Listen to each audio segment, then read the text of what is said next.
Well, welcome to, I almost said to One Church. Wow. Welcome to Thrive. My name is John Engler. I am the pastor at One Church. We are doing a kind of a swap. I feel like I get the better end of this deal this time. If you were here last time I spoke, I had birds diving at me and there's all sorts of other things, but you have air conditioning now. And Michaela's over preaching for me where it is currently 85 degrees in our building. So I'm just loving this. She's probably looking forward to getting in the AC in her car and enjoying not being so hot. But I'm so excited to be part of this. The Summer of Love. Michaela talked last week as she introduced this about, it was kind of born out of 1976.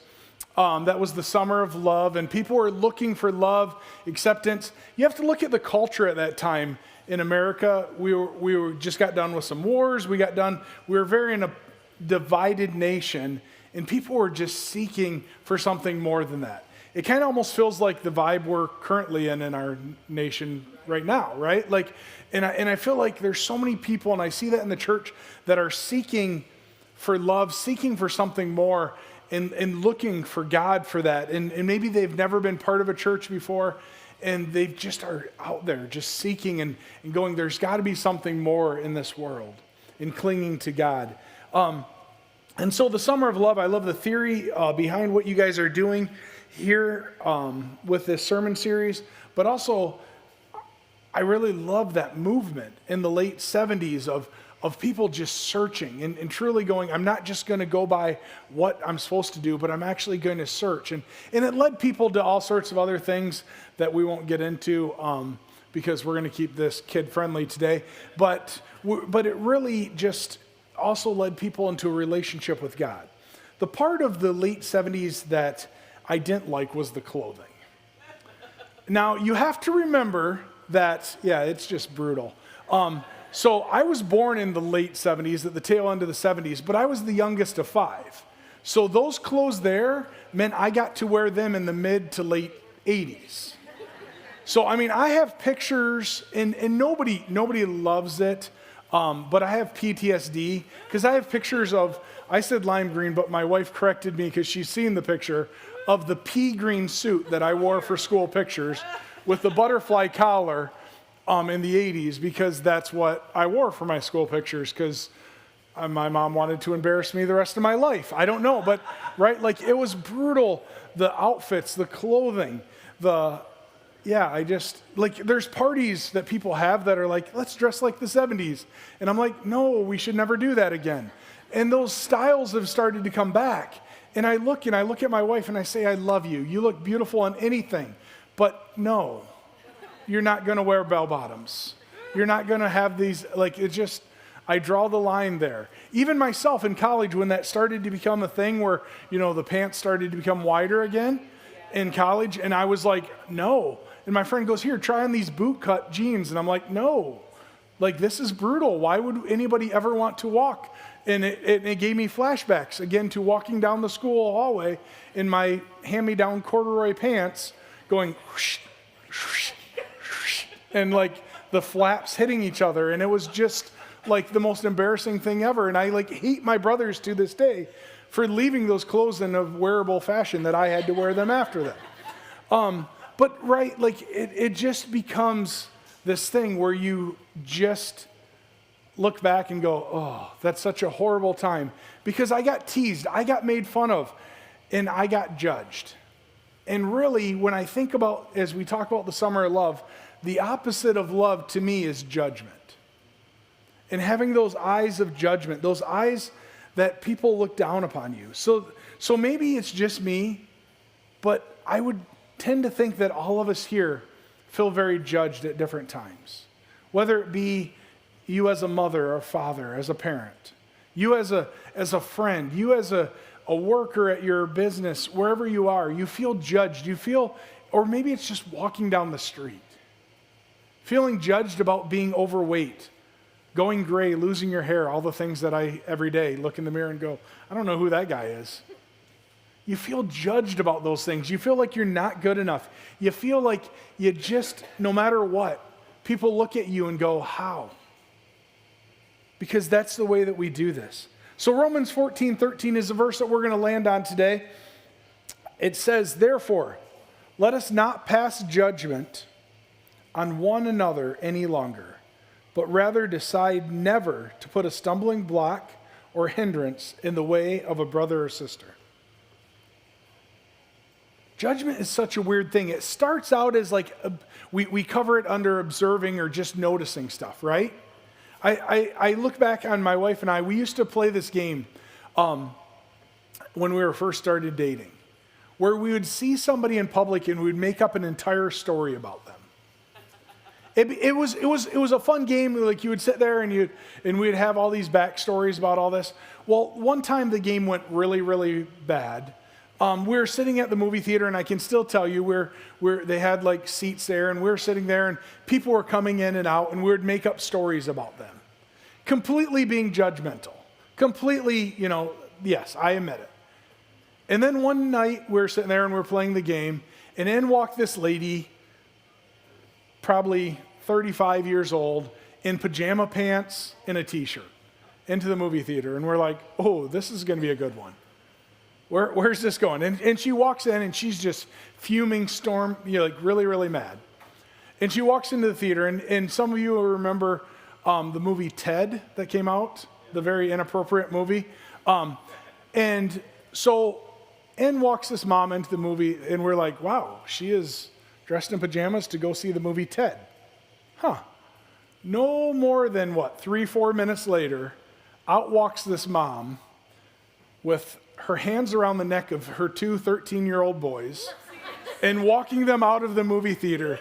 And I look at Jamie and I'm like, oh, I don't even need to make up this story. This one is completely written itself. Like, we know exactly what's going on. But we start off with this observation. We start off with this playful thing. But then our observations become too far. We go too far with it. We start judging. We start making up things. And we fall into the trap of judgment. So I want to tell you, there's 3 things that I've landed on, the 3 problems with judgment that we face. The first problem is that we are outward focused. We as people are outwardly focused. And you already are judging me because you realize that I misspelled focused and just put focus on there. I saw the judgment eyes. I saw some of you go, like hitting the typo that I made completely. Yes, I know. Right? Like, we have those judgment. As a pastor, that's like one of my fears. Like, anything I put up on a screen, people are going to be like, oh, he misspelled that. He used that. Yes, I realize I'm not good at English, right? Like, but we have this outward focus moment.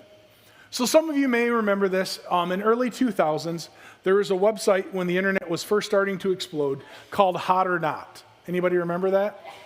Anybody put their picture on Hot or Not? Okay, so Hot or Not, for those of you that don't know, was this entire website that you would find a picture of yourself. It became, inappropriate later, but it started out fine. You'd put a picture of yourself. You would take a picture on your digital camera. You'd plug it in, wait 45 minutes while uploaded, and you would put this picture. Or you would, some of us had to pull out the scanner and scan a picture. And you would put a picture on there, and you would ask the entire world to judge if you were hot or not, on a scale of 0 to 10. And the funny thing was I had friends that did this, and then they would get mad. They'd be like, can you believe they only gave me a 4? And I'm like, you literally put your picture on the internet for people to judge, and then you're getting mad that they're judging you? Right? What?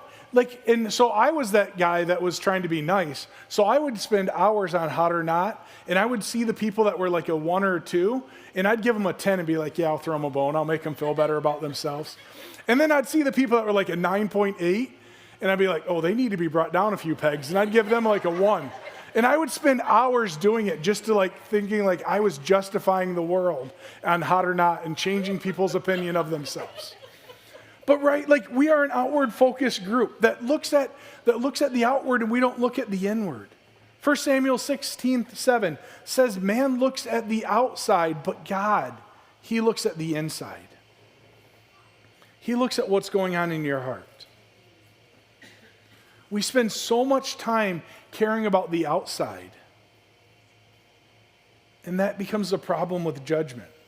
I was at camp back years ago, and I was a camp counselor, and I had these junior high cabin of boys, and I said, I have a question for you guys. If you this week could be the kid that has the best personality, that everybody loves, that is the funniest kid here, how many would choose that? Or if I told you you could be the kid that was the best looking, would choose that one? And every last kid in my cabin said, I would choose to be the one that's the best looking kid this week. They cared more about what others looked at. They cared more about that, and we do the same thing. We judge somebody and we take it too far. So our first problem is that we're outward focused. The second problem that we have with judgment is no matter what we do, we will never live up to the judgment of other people. A couple weeks ago, as my son, thankfully his mom is very good at sports, so he's got her ability in sports and is talented. And I just kind of go, yeah, I don't know how he got that way. But he's good at sports, and he's really good at every sport he plays, and it makes me almost sad because I have to do like 100% against him, and he's only 11 years old to still beat him in sports. And I came in last night playing basketball drenched because I needed to make sure he knew I could still beat him. And I looked at my wife, and I was like, it's getting tough, right? Like, so he's really good at sports, and we're at basketball a couple weeks ago, baseball game a couple weeks ago. And he's playing shortstop, and he makes this mistake at shortstop. And I promise you, the look that I gave, or the look that I thought I gave, was that look of like, oh, I feel bad for him. Because he makes that play 99% of the time. And he just made a mistake. And I look, and I kind of make eye contact, and I can just see his shoulders drop. And I can see him just falling apart. And I'm like, oh, buddy, it's okay. I make that mistake 99% of the time. You only make it 1%. Like, you're better, and my heart is breaking as the dad. But then he comes up, and in between innings, like all 11-year-old boys do, to come get like snacks out of their mom's bag, right? And he comes up and he looks at me and he said, can you just cheer for me? And I'm like, I am, buddy. I'm cheering for you. Like, what do you mean? He goes, I just need you to not critique and make fun of everything mistake I make. I'm like, no, that's not what I was thinking. That's not what I was doing. But he took it in that judgment eyes. And so, of course, I overzealously as the dad after that made sure I cheered for everything. Like, way to pick up that bat. Way to run into the dugout. Way to not trip over your own 2 feet. Like, I was cheering for everything to let him know. But right, we fall into that trap that we can never live up to somebody's expectations. And though that wasn't, for some reason, he saw that in my face, that he couldn't live up to the expectations that his dad had for him. And that struggle became real because I thought about it, and I thought for myself, even as a pastor. I remember before we planted the church over in Midland, I went to a conference on how to be a better pastor or be a pastor, and learned a lot of stuff. But one of the guys that was speaking, he said, hey, I want you to understand something. When you're a pastor, 10% of the people in that church are going to love you no matter what you do. You can be the worst, you can make mistakes, you can do whatever, but 10% of that church is going to love you no matter what. He goes, now the bad news. 10% of that church too is going to hate you no matter what. No matter what you do, no matter how perfect you are, no matter how many things you've walked through, they're going to not like you. They're going to have issues. They're going to find issues with you. So your goal is to lean into the 80%, the people in between. And I remember thinking that and going, okay, it can't be that bad. 2.5 years in, it's that bad. There's people that no matter what I do, it's not good enough. No matter what I pour out, no matter how much time I spend, no matter what I do for them as a pastor, it's never good enough. And there's people that I don't even know why they associate because I've probably been too mean to them and they somehow love me. But that's the world we live in. We live in a world that we're never going to be able to live up to other people's judgment. No matter what we do, it's not going to be good enough for some people. And we have to understand that. The third problem with judgment is judgment shifts the blame from me to someone else. We walk through life thinking that we're trying to do God's work or do God's job for him. Like I've seen so many people within the church world and so many people that will come up and will make a comment and they'll start the comment with, well, God told me I'm supposed to tell you this. Oh, okay. And they find some reason to critique, some reason to bring you down, some reason to do that. When the truth of the matter is the problem is in their own heart. The problem is things that they're going through. Judgment shifts that blame from me to somebody else. My wife and I and our kids just returned back on Tuesday from a fun little vacation of traveling.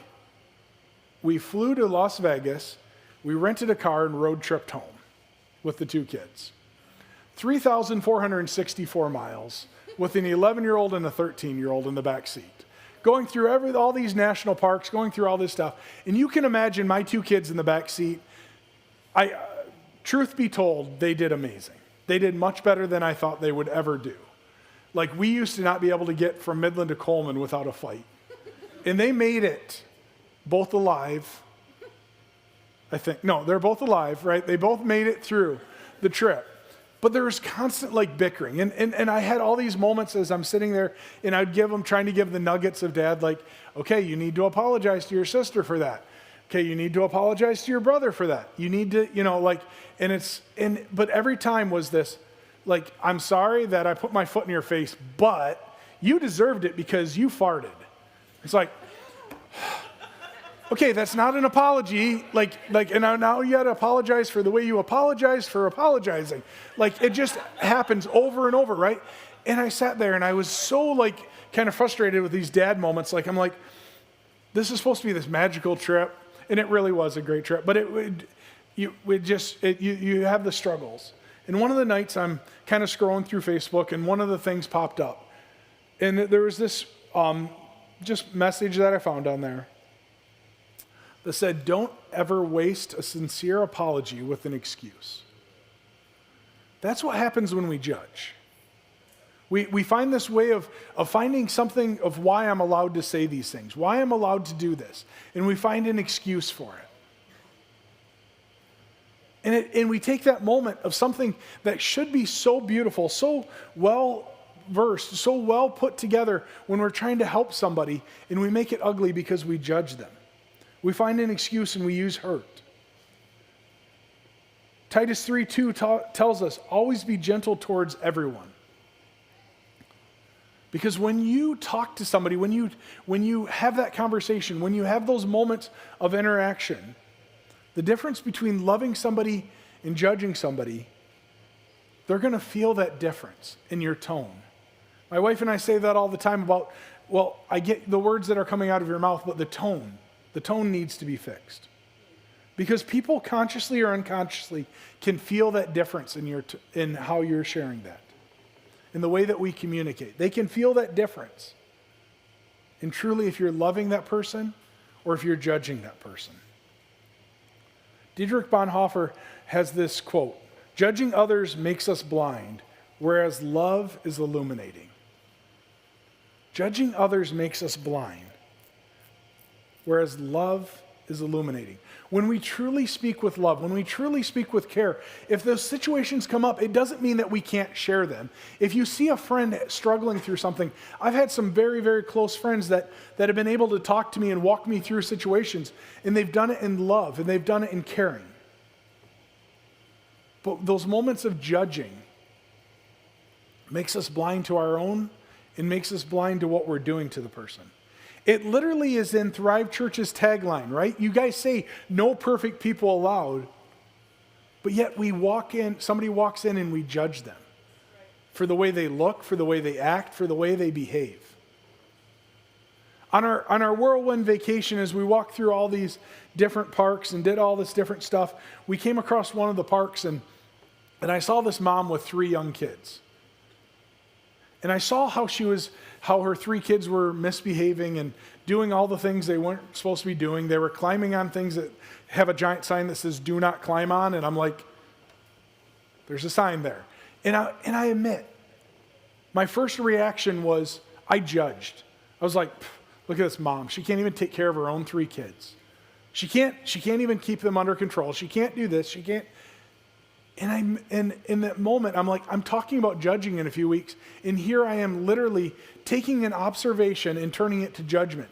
Taking my reaction of seeing this mom, and what should I have done? I should have prayed. I should have went and tried to help. I should have been so many other things. But instead, I judged.